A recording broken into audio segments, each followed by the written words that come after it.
The strongest prison on earth has no bars, no walls, no guards. You carry it wherever you go.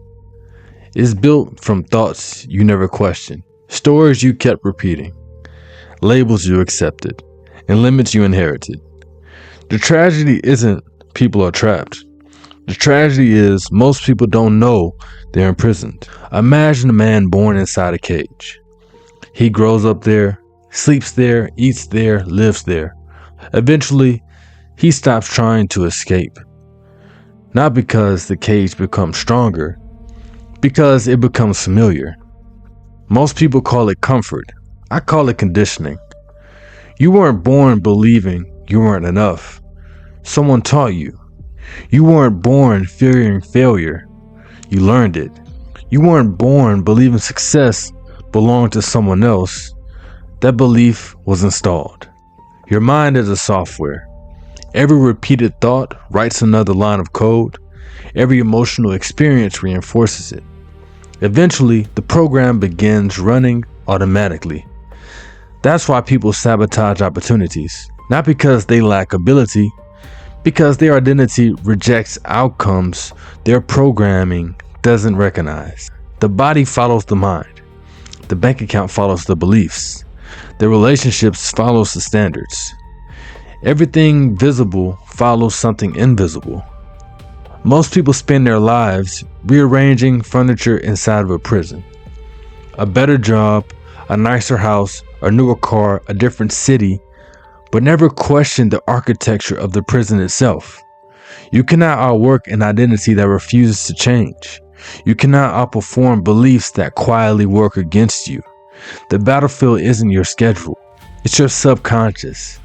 Every morning, before your feet touch the floor, your mind begins replaying yesterday. The same thoughts, the same fears, the same excuses, until one day you interrupt them.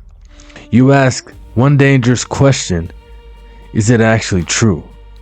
Not, what do I feel? But, what is objectively true? That question has freed more people than motivation ever will. Because truth destroys illusion. The moment you realize a limiting belief, it begins losing authority.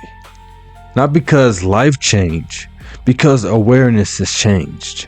Awareness is the first crack in every prison wall.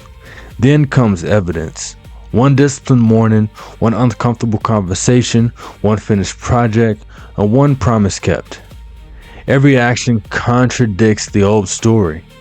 Eventually, the evidence becomes stronger than the actual belief. That's transformation.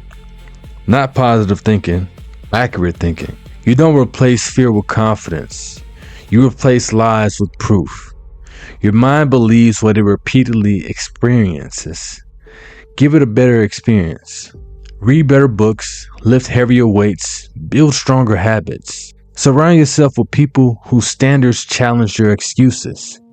Every environment writes code. Every conversation installs software. Every habit updates your operating system. Ask yourself this: who wrote the beliefs you're living by? Did you, your parents, school, fear, failure, social media? If someone else has installed them, you can uninstall them. That is freedom. Not escaping the world, escaping the version of yourself that no longer deserves control.